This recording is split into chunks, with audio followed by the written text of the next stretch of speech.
Hello ladies and gentlemen, this is the Historical Gamer, and this is going to be a live stream on Twitch right now actually. I will edit it and post it on YouTube later.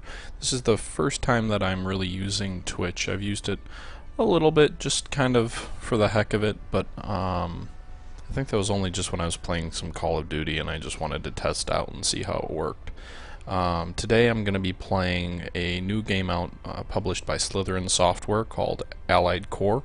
It's actually Panzer Corps Allied Corps, and the game is a sequel to the very successful game Panzer Corps, which came out I believe 2 years ago now. The series has sold over 200,000 copies, which may not sound like a lot to a lot of you unless you're a wargaming fan, but for a wargaming game nowadays, that's pretty huge. You know, it's definitely not a AAA title. You can kind of tell by the intro, although that's not meant to be a negative thing. To be honest, this intro is very interesting to me. I think it's actually pretty well put together. There's all these historical images taken with photos, all these 2D images which are implanted into a intro for a video game, and it has a certain artistic flair. If you are kind of a history nut or a war gamer, you'll probably notice a lot of these images are just photos taken right out of some pretty famous images from World War II, and kind of lends credence to the whole artisticness about it, if you will, if that's a thing.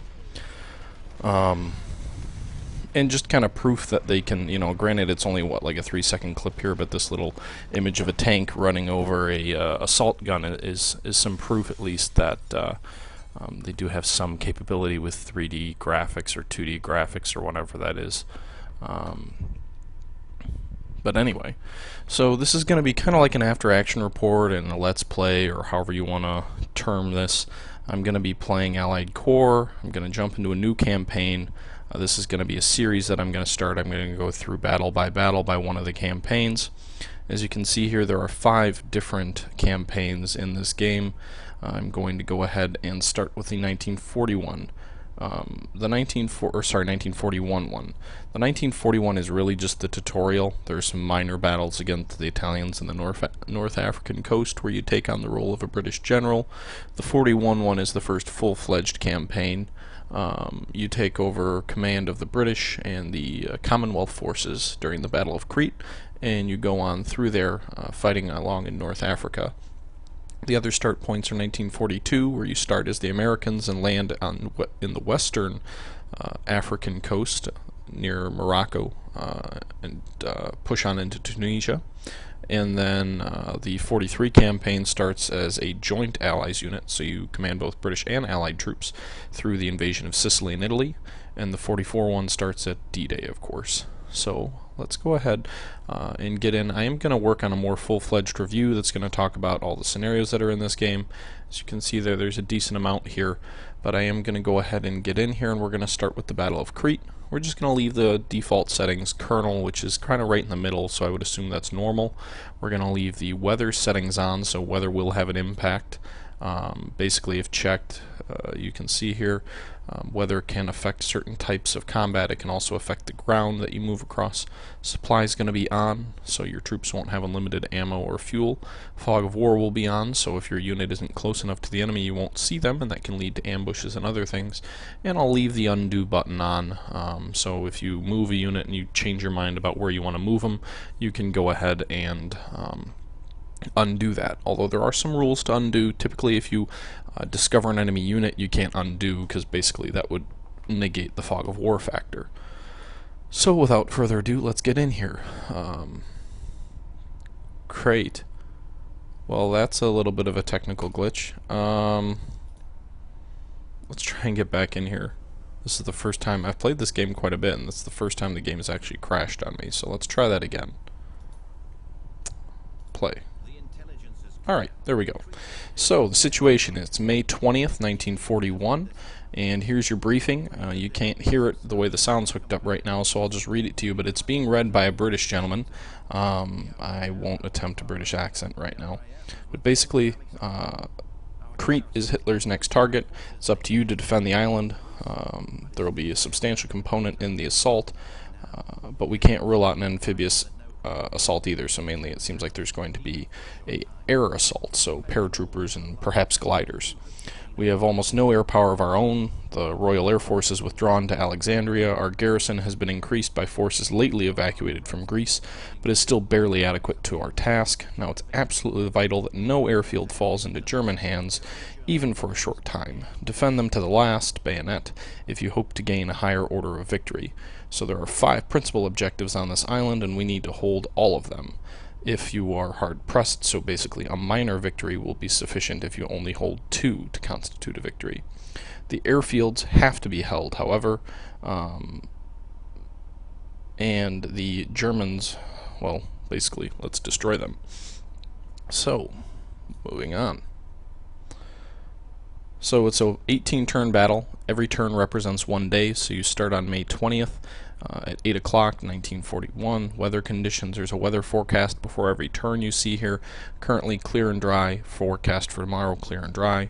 Triumph, which is a decisive victory. Hold all 5 objectives and never lose control of the airfields even for a moment. Victory would be sufficient for just 2 objectives. So let's start off here. It looks like we've got some naval forces here that are under our command. We've also got a couple of air forces, though not many.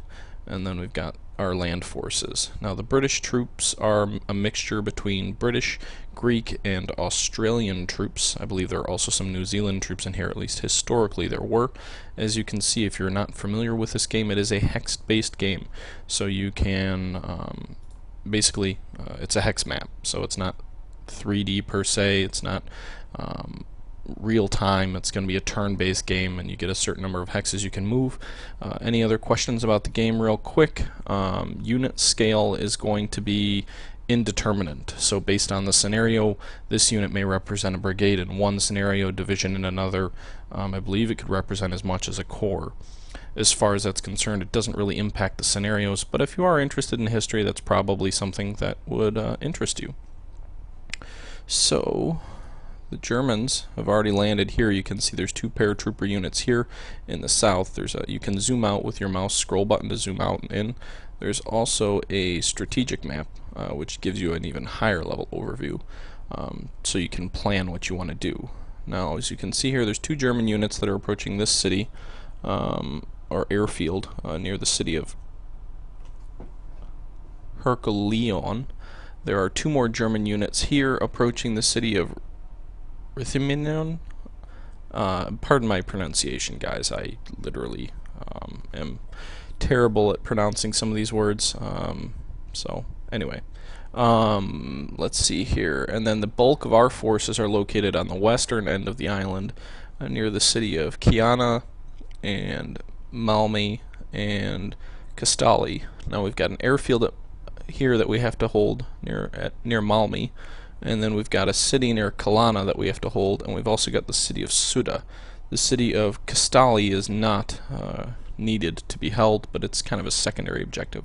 And we already has 5 units down here. They've got, looks like 4 infantry units in front, and they've landed 1 on the coast here, which I believe, if we zoom in here, that is also going to be airborne. So everything they've got so far looks to be airborne. Their units look to be suppressed, so you can see the color of my numbering there is white. Their numbering is kind of a tan. If it's red, they're suppressed, meaning they won't shoot back, I believe. If it's this tan kind of color you see there, it means that they will shoot back, but it will be much less effective. So my planning here is going to be my planning here is going to basically be to hold in place. Those are my objectives. Now I'm going to go out and try and attack the enemy piecemeal, so knocking off the units in succession rather than trying to deal with them all independently. In the north here, I'm going to try and use my artillery here along the coast to some advantage. In the south, I've got air units that I'm going to use. Now I think it's important to hit this unit because artillery units are vulnerable to infantry assaults, so if we can knock this out, we can use these other troops that we have in front to block the road to this city and keep the artillery behind our lines. The other advantage to that is that if artillery attacks, or if infantry is attacked and you have artillery in range, the artillery will shoot at the enemy before they can shoot at your troops to represent close support, basically. So we were able to drive that unit back and impact it significantly, putting some pretty heavy casualties down on them. We're going to go ahead and fight here. Now, as you can see, before every engagement, you kind of get an estimate. See, -3 for us, -2 for them is what the estimate is. But those estimates are not 100% accurate, so as you can see here, they haven't panned out at all in any of the fights so far like is predicted. So that's definitely something you need to consider every time you engage in a battle. This German unit is pretty darn stubborn, it won't die. Now I don't want to leave this hex empty because the enemy could march in, although I think it's probably unlikely they can get my troops here. Movement seems to be affected by other units that are nearby, so if you've got a unit right next to one of your objectives, the enemy may not be able to just move by you, they may have to attack by you. But remember, if I lose this airfield for even one turn, I lose the possibility of a major victory. So we're going to go in here and see if we can purchase another unit, but no, we don't have enough unit slots. So normally you can go in here and you can purchase units to augment your force or purchase reinforcements. Since we're on the island of Crete, it would appear that reinforcements are turned off for this battle, seeing as we are historically surrounded. The enemy air force dominates the seas, and therefore we can't bring in any resupply. We do have prestige up here. That's basically your currency. You can use that to buy reinforcements, but I'm not sure if we can use that. I don't know why we would have it if we can't use it, but I guess we'll see. So we're going to move back toward the southern end. We've taken care of all of our troops on the western end. I'm going to use this, move this unit up because it doesn't seem to be serving any purpose down here. There are 2 enemy units here. I'm going to focus on this one here on the south first. So that artillery did some damage. It also suppressed them. So as you see here now with this red marking here, they can't shoot back at all, or at least they don't. I inflict 6 casualties on them. They inflict none on me. Now I've got this unit here. It's a 4-engine aircraft. It's a bomber aircraft. It's better for bombing fixed targets like cities, but it will suppress the enemy when you drop bombs on it. Despite not inflicting casualties, it did inflict enough losses to cause the enemy to basically not shoot back. I'm going to use my fighters, try and finish them off, but apparently not. The Germans don't want to die. How dare they? I'm going to try and rush these troops since they just landed. Paratroopers are pretty good infantry units. You can see you get a breakdown of a unit over here when you click on a unit on the right side. It gives you a breakdown.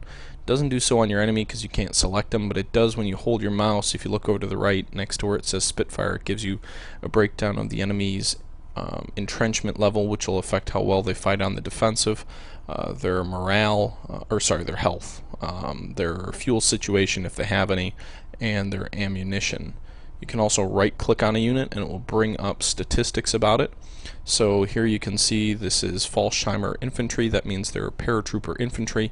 They have a 3 rating against, well, a 3 movement radius, I'm sorry, that's what the feet mean. They have a 6 radius against soft attack, so 6 effectiveness against soft attack, a 5 against ground defense, a 1 against hard attack. So hard attack would be units like tanks and hard units, you know, with heavy armor, pillboxes. Soft attack would be other infantry units, lightly armored vehicles, and things like that. The scouting ability or spotting ability is the how far they can see, basically helping eliminate fog of war. I'm not sure what initiative is. I think that's more along the lines of like the likelihood of you fighting better when you're surprised, or fighting better, you know, getting some random modifiers. So when you get attacked, you can show a rugged defense, which means you fight significantly better than the enemy anticipated. Or if you are driving along and you happen to cross paths with a unit you didn't see when you issued the order due to fog of war, you will be ambushed, and maybe initiative impacts how you respond to that. So there's a whole bunch of statistics here, and you can also see a unit's battle history and get, you know, see how many units it's killed, see if it's won any awards. Units can earn heroes as they go on through a campaign, which also impact how a unit performs. But let's go ahead and move up here since we've used all of our units down there. Actually, wait. Forgot about my Naval Forces. Shows how well planned I planned that out. Anyway, it doesn't appear to be much of anything I can do. I've got a heavy... Oh, wait, there's another... Uh-oh. I didn't... no. I didn't see that there. There was a third... Well, this is why it pays to pay attention. There's a third enemy unit here within striking distance of my airfield. So it shows how stupid I am. I'm going to bombard them with my heavy cruiser. Suppress them. Hopefully, maybe it limits their mobility. I don't know. I've got 3 destroyers here. Destroyers only have a range of 1. They can take out things like submarines, and they can bombard the enemy on the shores, but they can also be shot back at. Heavy cruisers, light cruisers, battleships, capital ships can fire from a longer range, have more impact on the enemy, and if they're further than a hex away, they won't take damage. Anyway, moving up, so I hope I didn't cost myself a major victory by being stupid and ignoring that enemy unit that I didn't see. But I guess it is what it is, right? So if I move and I don't do anything, I can still attack. So as you see there, I can't undo an attack undo a movement after I click off of a unit, but I can still attack with it. So as you see here, I can attack with that tank against the infantry even though I off-clicked, but I can't any longer. I can no longer tell it to undo its movement. So I'm just trying, like I said, I'm kind of trying to do as much damage to the enemy paratroopers as I can while they are suppressed from landing. When a paratrooper unit lands for the first time, or just in the first time in that battle, they become suppressed, which, as I said, impacts their fighting ability. So I believe those are all my units. Oh, wait, I got one more. So let's attack this unit here. There is an enemy unit with only 1 left, and they're out of ammo, so I could destroy them without loss, but I'd rather inflict more casualties on the enemy. I believe it'll be hard for them to resupply or reinforce their troops. So we ended our turn, and now the AI is moving. They're making their attacks here. As you see, there was an air unit which came in. Where from, I'm not sure. They don't have an airbase on the map, so I'm not sure how that'll impact the battle, but geez, those paratroopers took out 6 tanks with them. Paratroopers tend to do better against vehicles, at least in my impression. Oh, there goes the major victory. They took that airfield up north. Okay, well, I can't win a major victory anymore, because I didn't plan that or pay much attention. And now the key, I guess, is just to hold 2 objectives. Also, obviously, I do want to try and take back the airfield, because if they have an airfield, then they can resupply those fighter aircraft and make my life kind of hell by keeping those up, supplied. If they don't have supplies for their fighter aircraft, they'll become gradually ineffective and may end up crashing if they run out of fuel. Unless there's some kind of special rule in this level, because the enemy really has no possibility of, no way of landing anywhere to start. They start with air units, but they don't have an on-map airfield, so I don't think there's any way that is simulated in here. Okay.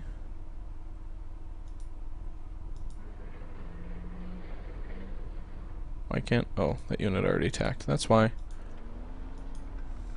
So there's an example of rugged defense. I expected a loss of 2 and destruction of 2. Instead, I lost 4 and destroyed 1. Where it showed you that I had a rugged defense. So these are enemy paratrooper planes that are coming in. They're transports though, so they're very vulnerable.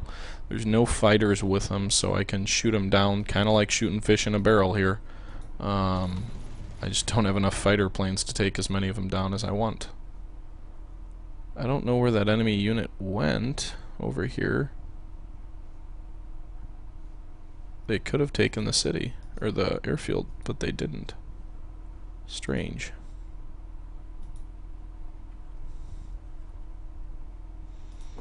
So we're gonna bombard these guys since that other unit isn't in our range, and then hopefully this infantry will finish them off, and yes it will. So we're gonna fall back a bit there to the city. Now that we destroyed that unit. Drove that unit back, so then we'll bring the air bombers in, and they get a lucky hit, knocking out 2 enemy units there, so they're good. Things went better on the southern front this time around.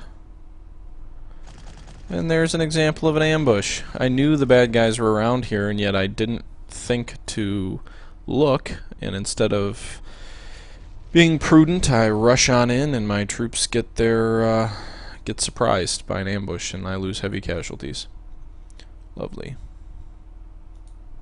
So there's 2 enemy units here. I'm going to attack this one here, given that this unit here can attack the other paratrooper unit.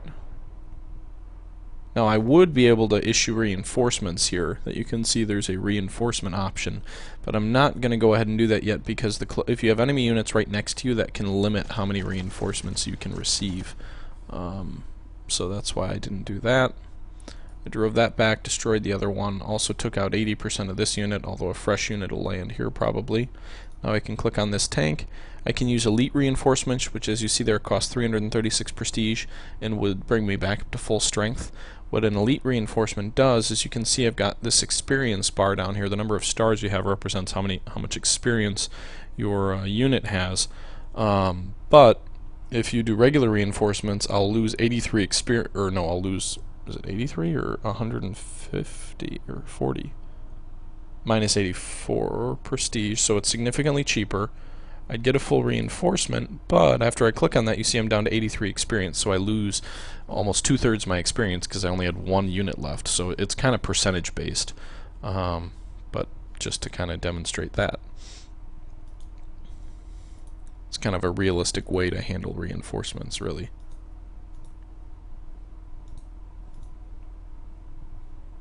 So we're going to attack this paratrooper unit here. Darn, these Germans are really giving me a hard time. This is a very, very difficult battle so far. I did play through this one other time and I won pretty handily. But now that I'm recording, of course, I'll just get my ass kicked. Okay, that about does it for this one. I don't think there's a whole lot I can move. I can move these guys. I can't shoot with them, but I can move them. So we'll move these guys over here. Oh, okay, so I didn't run directly into the submarine, so I guess I don't get ambushed, but I did detect it as I came across it. So there's an enemy submarine here. Destroyers are pretty effective against submarines. Now, submarines can attack destroyers and be pretty effective vice versa, but when the destroyer attacks, the enemy is much less effective, as a submarine, that is. Now, you see that first time I tried to drop... Oh my goodness! I've never seen this happen. I got evaded twice.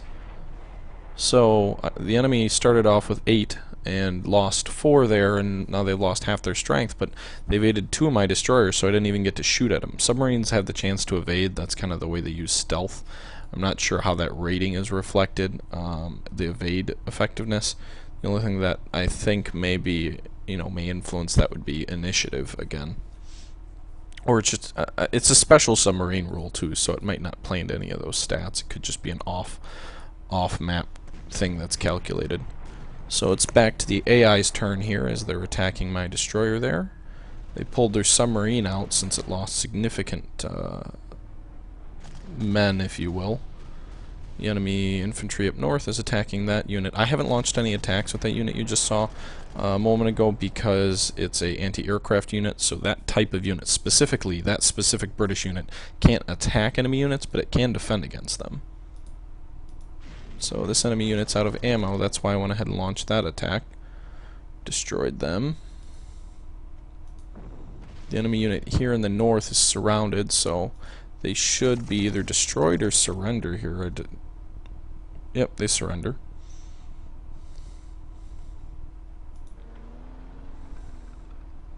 Gonna pull this unit back to the city, so I don't want to leave it unprotected.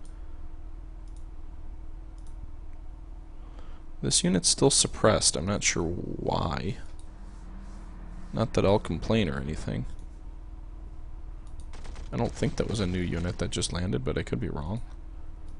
Well, that was way wrong. It told me I'd destroy 4 of them and lose 1. They didn't lose any. Need to call in reinforcements there. So the north, we'll call in these reinforcements. I don't know how to tell if it's a member of your corps. At least in this battle anyway. I don't know if you have core units.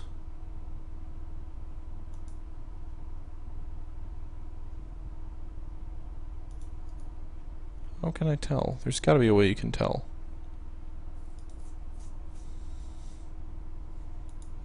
So what I mean by core, which I just brought up, your units, you can carry units over battle to battle. So a unit that gains experience in one battle will carry that experience over to the next if if it's a member of your core. Now some units are not core units. So if a unit's not a member of your core and they gain experience, well, just too bad. You don't get anything for it because you're not, I mean, you get the experience for that battle, but you're not going to be able to carry the experience over to the next battle. You can't carry you can't carry the unit over to the next battle in the campaign, and the campaign has a branching campaign. So that kind of explains that. But if you have a unit and it's a member of your core, then you carry it over and it gains experience and then becomes that much better for your next battle. So that kind of gives importance to managing your forces effectively as well. Because if you're reckless with your troops and you'll let them all just go out there and get slaughtered, sure, you might win the battle, but the next battle is going to be even harder. So if you're not managing your troops effectively, then you're going to have much lower experience units in your core that you bring over battle to battle, or even fewer units that then you have to purchase replacements with your prestige. And over time, maybe in one battle to the next it won't really influence anything, but it is definitely possible that over time that will degrade the quality of your forces substantially. And then by the time you get to the third, fourth, fifth battle, your quality of your troops is so low that you just can't win. It wouldn't be impossible. I mean, obviously you could always still win. It's not rigged against you or anything, but it would be very, very difficult to win. And that's just another kind of thing that makes this game more of a war strategy game than I think a lot of just kind of traditional players would be used to, is the need to kind of think more long term and more about what you're planning to do than what you want to do right this moment. Everything kind of plays into it. And that's kind of one of those big differences between the wargaming genre and a lot of other genres of games where what you do 5 turns or 5 battles from now isn't nearly as important.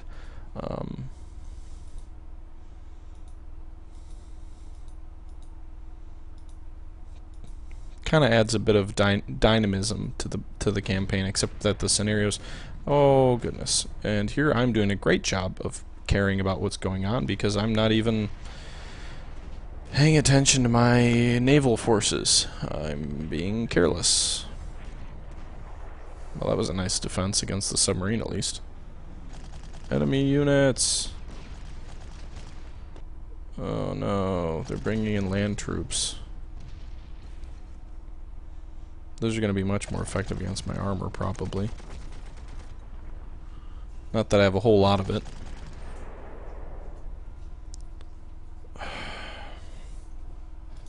I am being pretty hasty in this battle. I'm not doing a very good job. I don't think there's any way I can get that up there in time. Stop evading my darn destroyers.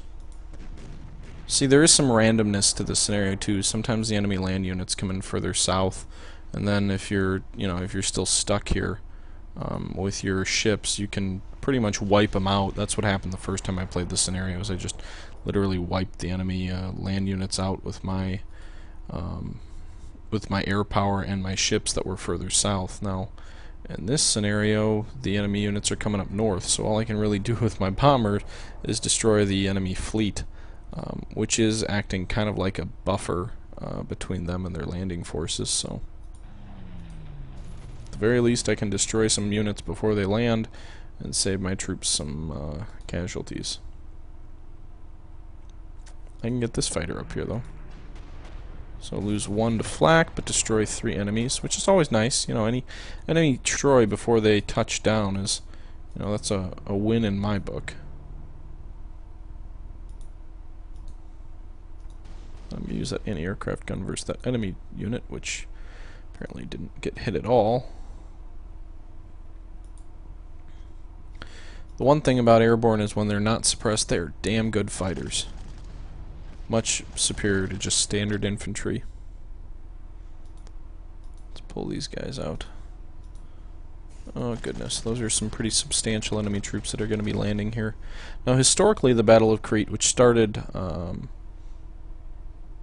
May 20th and then was over by June 1st of 1941, was really a side project for the German Empire, the German Reich, the Nazis, however you want to call them. It was a battle that was fought to secure the island of Crete, which is just south of Greece. Greece had just been taken by the Germans, but Crete wasn't really a priority for them. I guess the main reason that they went for Crete, there were a couple of reasons, supposedly anyway, that the Germans wanted it. One was theoretically or supposedly to kind of repair some pride that they had lost after losing to the British in the Battle of Britain the year prior. Another and very valid strategic reason is the island of Crete was within range of the Ploesti oil fields, which are in Romania, and were actually I believe the only source of oil in Europe to the German Empire, to the German Reich. So basically this entire war effort depended on this oil field remaining operational. So if the British had this island, which is a pretty large island, if you look at a map, it's a pretty substantial island, it's hundreds of miles long, they would have had essentially a unsinkable aircraft carrier to launch bombing raid after bombing raid against these oil fields and potentially shut them down. So that was a very valid reason to basically to go after these islands. But even with that said, the project was really of secondary importance to the German military. This is the spring of summer of 1941. The Germans are preparing for the invasion of the Soviet Union, which would occur on June 22nd. So only a month after the Crete operation started. The forces involved in Crete were really secondary in importance, as I said. So while there were some elite units that were involved, they were definitely not, it was not the priority of the German army.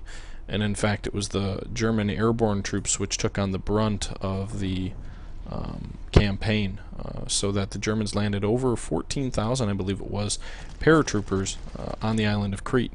The British had about 40,000 people on the island. A substantial number of those were non-combatants or incapable of combat.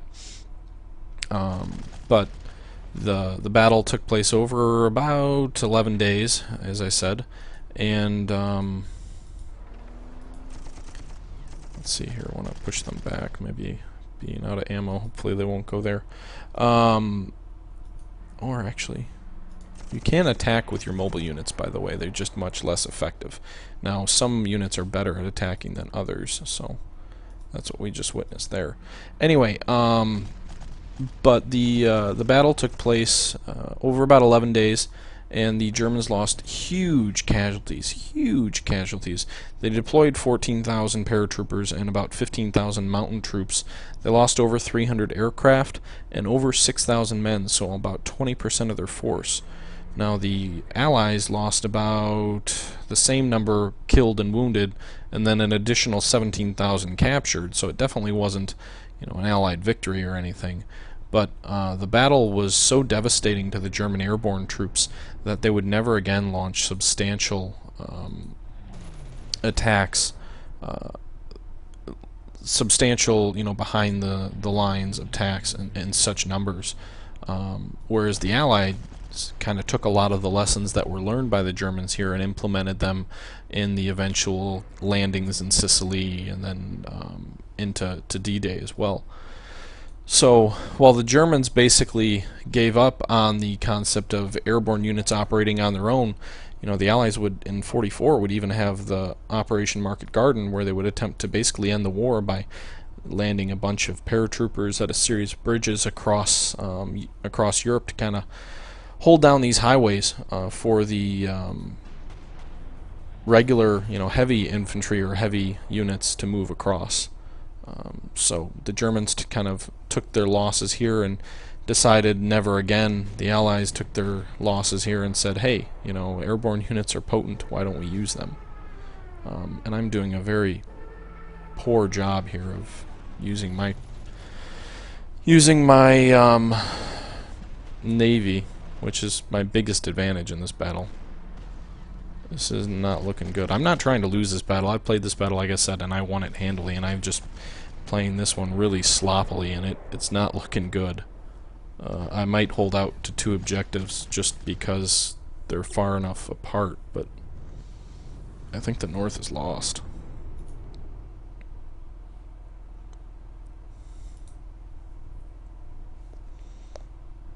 Fly away! I don't have any ammo, I can't shoot back. Those are German bombers, so hopefully I can resupply. Your units can resupply if you're within a 1 hex vicinity of them, so we'll hope that that's what happens there. Now, you don't gain prestige every turn in this scenario. Some scenarios you gain prestige for certain cities that are held. Not so much in this one. So there's an enemy destroyer still. My cruiser can hit him with impunity from range. So that's a nice thing. See if my bomber can get there. Just out of range. Just 1 out of range. I'd like to start transferring my Air Force north, but I don't have any fighter support there. The German fighters will tear my my units apart.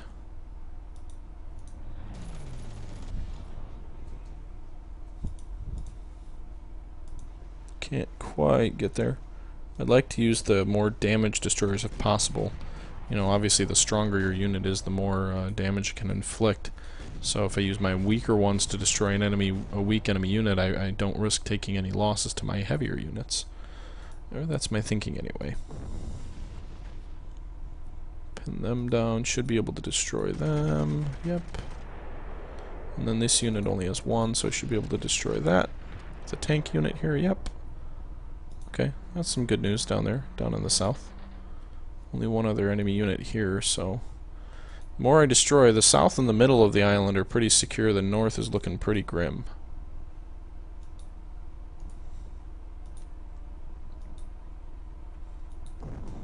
So, again, trying to destroy as many troops before they land as possible.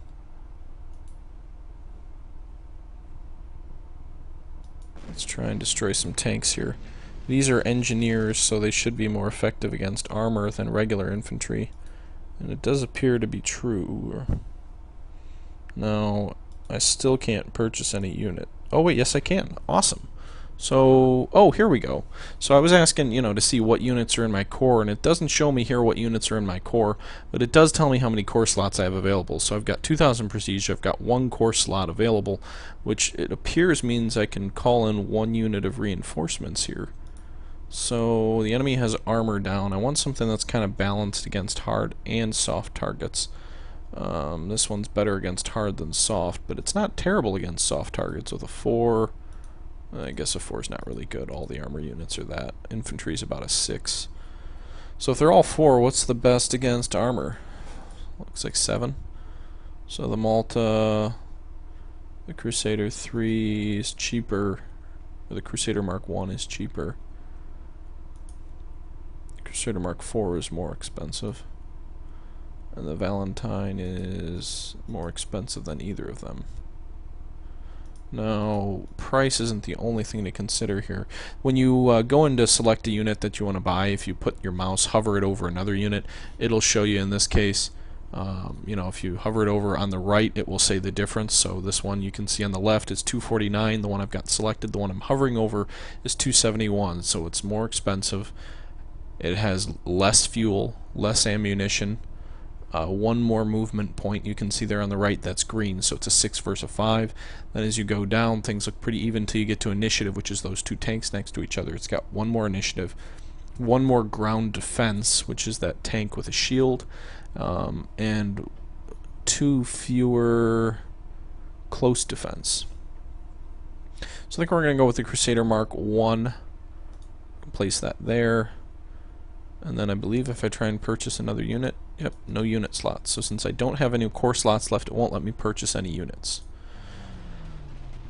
So I'm wondering, because I haven't played this game in a little while, I'm wondering if, well, I've played it once, but I'm wondering if the core units are the only units you can purchase as reinforcements. In the original Panzer General, which I haven't talked about, which is what this series is based off of, you could purchase secondary units and they just wouldn't carry over to the next battle, so it was one of those things you kind of had to strategize on whether it was worth it or not. In this game, it's not clear to me, and I haven't read through the instructions or anything, it's not clear to me if you can actually purchase secondary units yet. We'll find that out later, I'm sure. So rather than reinforcing that unit, I'm going to try and do what I can to destroy the enemy glider units while they're vulnerable. Same with this anti-aircraft unit shooting at the enemy Stukas, which it shot down, fortunately. I can't get close enough to get in range, so I'm just going to fire off and destroy that airborne unit. That'll buy me some time to bring in some more supplies for this unit. Then I can race my armor forward and attack this enemy tank. Oh, that's not a tank. That's a artillery piece, an armored artillery piece. I wonder, is that an assault gun? Yep, it's a Stug 2. So the Germans had these assault guns that they used during World War II, which looked like tanks. They had armor. They often didn't have a rotating turret. It was stationary, and they were often used for artillery support, armor support, anti-tank support. They were general-purpose mobile guns with armor around them, and they tended to be not nearly as good as tanks, but at the same time, better than, you know, no tanks, if you will. So it's kind of a compromise, kind of like a general-purpose aircraft, you know, a fighter that fights aircraft but also bombs troops. I don't want them destroying my ships, though. I can bring those up as fire support, so I'm going to divert that fighter over there to shoot down their aircraft, because ships are particularly vulnerable in this game to air units. Okay, the enemy ship was destroyed. We're bringing this mobile artillery up north.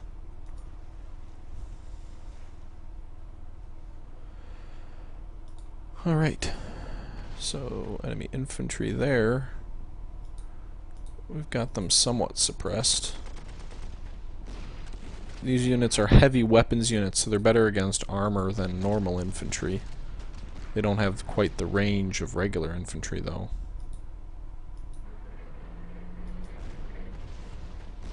British tanks and the American tanks tend to be very good against infantry compared to some German tanks, but they're not nearly as good against other tanks. So the Germans were better in tank-on-tank fighting. The Allies had better general-purpose tanks for kind of fighting back and dealing with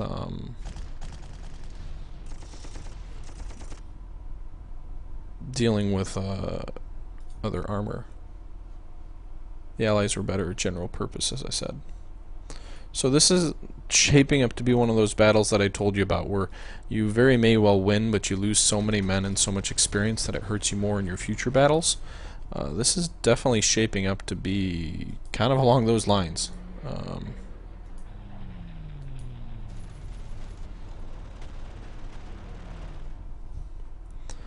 I'm losing significant troops pretty much in every engagement. I'm just trying to stay afloat here.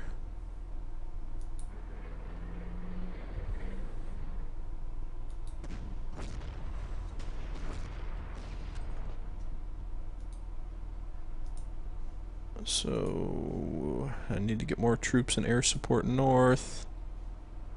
But by the time these bombers get here, everything else is going to already be landed. And everything looks landed, but at least I can suppress that infantry. Actually, I did a pretty good job at damaging them, too. I'll leave these guys down here. I've got a pretty good amount of prestige here. I'm not sure at this point if prestige carries over battle to battle, but definitely can use some other prestige on elite reinforcements to keep my experience up for when the battle starts over and goes into the next one in the campaign. I would imagine even if I lost this battle, I would be fine. Some battles kind of have endpoints, so if you lose one battle, it won't let you move on to the next. But other battles you can lose and keep on fighting, and I would have to imagine this is one of those that you can lose and keep on fighting the campaign, because if you lose Crete, well, it historically was lost to the Germans. So it's interesting, though, the Germans only got involved in Crete largely because of the Italians, who didn't fight in this battle at all. The Germans didn't originally plan to invade, at least based on what I know, and I'm an amateur historian. I haven't really focused much on Crete, though. But based on what I've seen, the Germans didn't have a whole lot of plans on dealing with the Balkans, at least not when they did. They were planning for the invasion of Russia in 1941. That's what they wanted to do. The rest of these things were distractions. And the Italians decided they wanted to go in, and they wanted to take Yugoslavia at the time, which was a united country, and Greece, and add it to their empire. And Hitler more or less, whatever, Italians, do what you want, just don't bother me with it. But the Italians attacked and failed miserably, were driven back, and the Germans couldn't simply allow the Italian allies to fail and have Italy itself invaded through Yugoslavia, which bordered Italy at the time. So the Germans basically had to come to their allies' aid, and it ended up throwing some of their plans for the invasion of Russia into a bit of a mix. And the Germans came in, and a large impact with their air force, but the Germans came in and basically drove the Yugoslavians back, conquered them, and then drove into Greece, and after some bitter fighting drove the Greeks out, who had by that time received some reinforcements from the British. Those troops fled to Crete, or some of them fled to Crete, some of them went to Alexandria. And then, as we said, the situation in Crete was that the field was in Range of Ploesti. Previously, though, Crete was part of the Greek kingdom, so if the Germans weren't at war with Greece, it wouldn't have been a threat from the Ploesti oil fields wouldn't have been in danger from bombing raids, and the invasion might not have never taken place. Also could have caused the invasion of Russia to occur significantly earlier in the year, potentially causing the Germans to not be stopped by Russia's winter, and potentially leading to a German victory in the east. There's a lot of conjecture there. It's hard to say whether that really would have unfolded like that, but definitely something that shows you how war, plans in war change dramatically once a campaign starts. So the Germans are driving me back.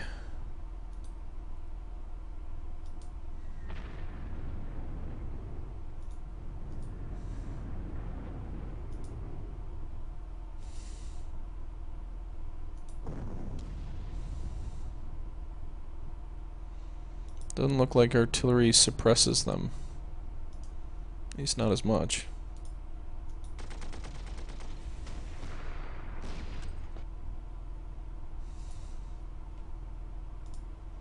So we can bring the ships in close and act as close fire support. And that did jack. Awesome. And these German units are resilient. They just won't die in many cases. I wonder if being low on fuel, I would think it would affect your combat effectiveness.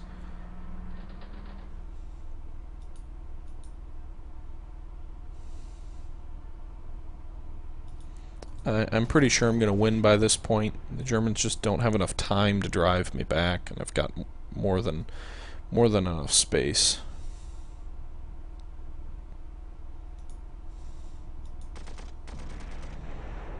Nice, just destroyed that unit.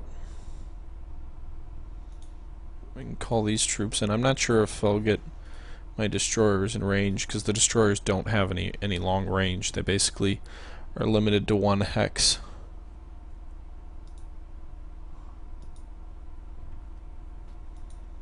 Gonna try and move out and attack this enemy unit here.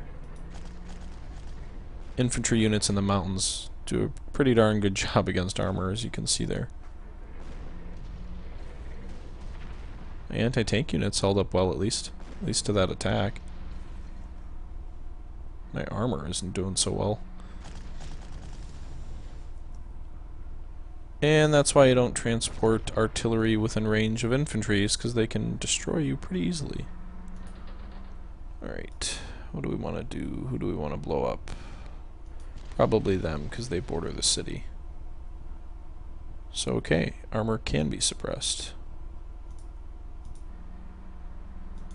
And then my Malta tank is pretty good against enemy tanks, so I attack it there. If I could get my heavy weapons unit in there, I could probably finish him off. Instead there I've got to hope the destroyers do something. Well, they damaged him. This heavy weapons unit can finish it off. Or not. Wait, yes, okay, so that was artillery firing in defense there. Okay, the tide has turned pretty substantially against the Germans at this point. So, where's my other fighter? Got another fighter aircraft, don't I? Yep, here I do. It's low on fuel, so I'll get it in range of fuel and destroy that enemy unit in gliders before they even touch down. I don't know if I mentioned that, but that unit you saw there is a glider unit. Those are units that can carry regular infantry, and they can be transported and landed pretty much in any, I believe, in any fields, kind of like paratroopers, except they come in on the gliders, which is something significant that the Allies used a lot later in the war. It was a way often to bring heavier equipment down than just a paradrop, because you could sometimes put vehicles and things like that in the back of a glider.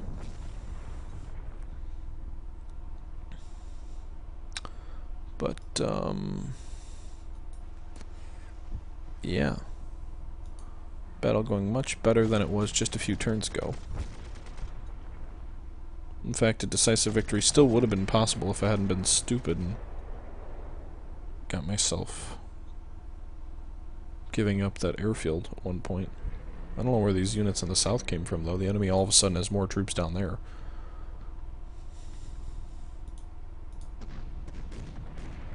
There we go. That's what you do, destroyers. Outperform expectations. There's an example of the enemy artillery hurting my troops there. Suppressing.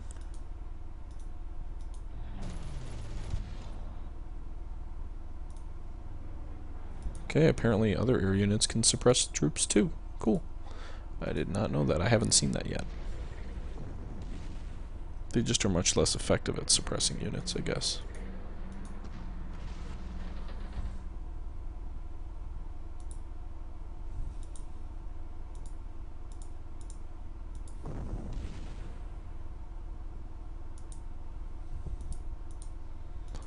So in the north, things are looking a lot better.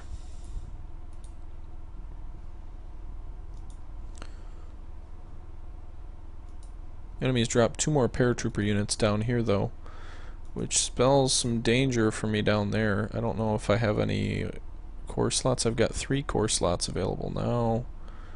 So let's go ahead and get a... British paratroopers are very good.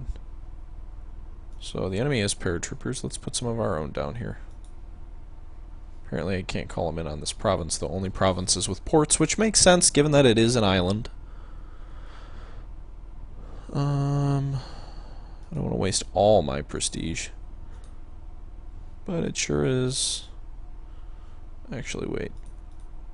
So, we're going to buy a heavy weapons unit, and down here you can see mobility. We're going to get a Bren carrier to go with it. That's an armored APC, so basically it allows you to move your unit further.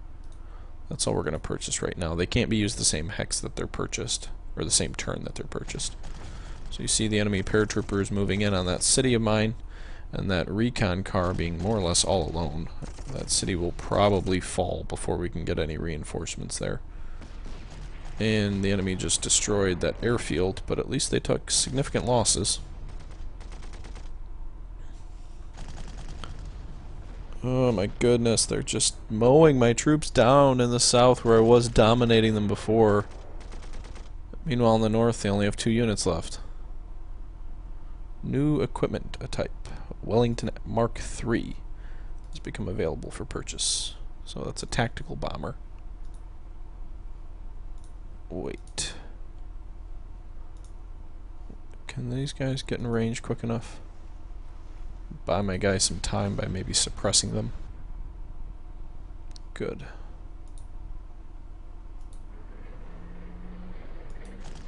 That was probably stupid, but maybe it'll at least act as bait. You know, they were suppressed so they couldn't really shoot back, but at the same time now I've got this unit mounted up that's going to be a sitting duck for the enemy on the next turn.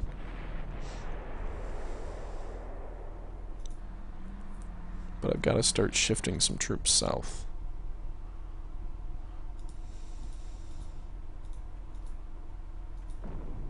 Get that artillery in range to put some suppressing fire down.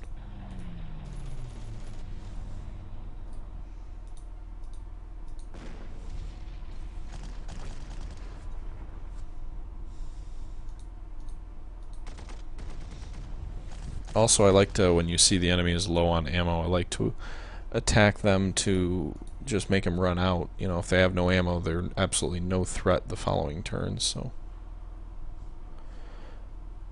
And this bomber should be good to go ahead and suppress this unit here.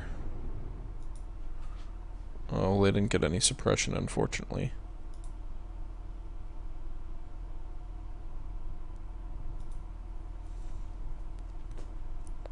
Oh wait, duh, that's a British Paratrooper unit. Why am I seeing if I can bomb them?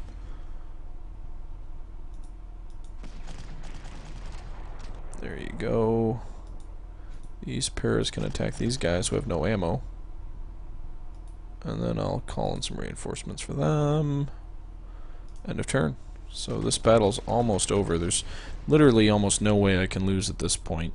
Although I don't want to take heavy casualties and then cause myself some more heartache in the next battle. I won't win dramatically, but I shouldn't lose badly. It should be a minor victory. See, that's an example of buying a unit, rushing it forward, and getting it destroyed. That's just, I talked about all these things you can do to be stupid, and I'm showing you exactly how not to play, because this is the first scenario. It's pretty easy, to be honest.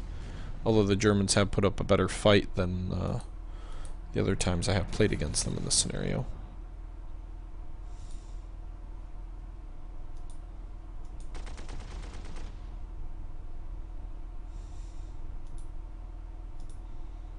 But I pulled almost all my troops out. Crap.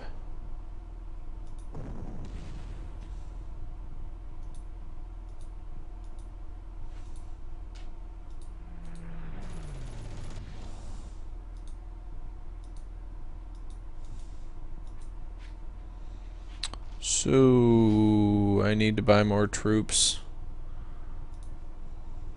Not enough prestige. Well, I can buy regular infantry and put them here. Yeah, like I said, I'm not going to lose, but it hasn't been pretty.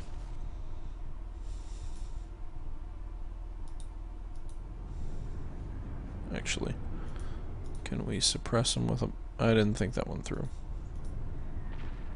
At least suppress them there. Maybe that'll influence their next turn's battle. Don't really have enough to reinforce my troops either.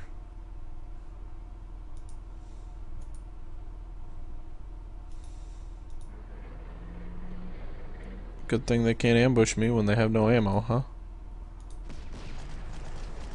And get destroyed. Awesome.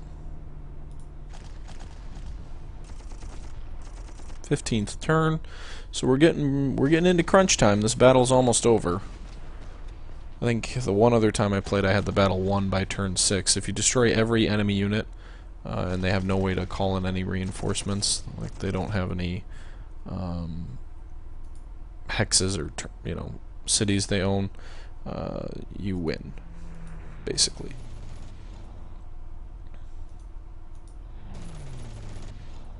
Well, not basically, you do win.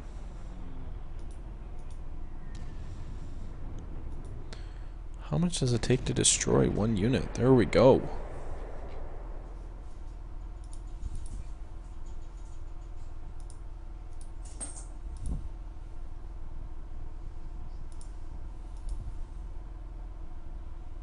These enemy units down here decided to attack and fire off their last rounds of ammo. So that was kind of them.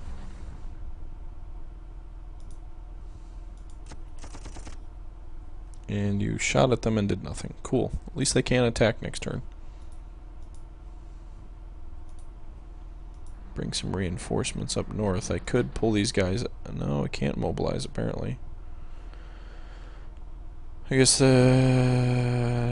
don't know. Anyway, I can bring those guys up north. Some reinforcements.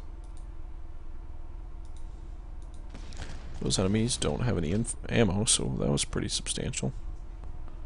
Destroyed all but 2 of them. So, calling some reinforcements there. And then because I got ammo, those troops get some covering fire. And the enemy loses pretty substantially there. Nice. So, let's use the ships. Ships are not a member of your corps. They do not carry over battle to battle. Mainly because a lot of scenarios don't give you any ships to use.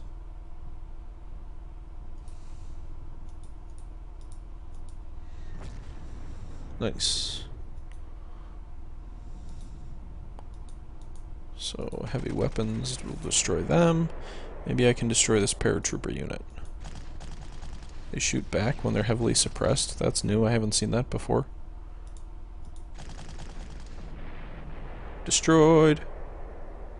So I don't know if the enemy has any units left. They've got 1 city up there. We've got these 2 units up here, which I'm bringing in troops to take.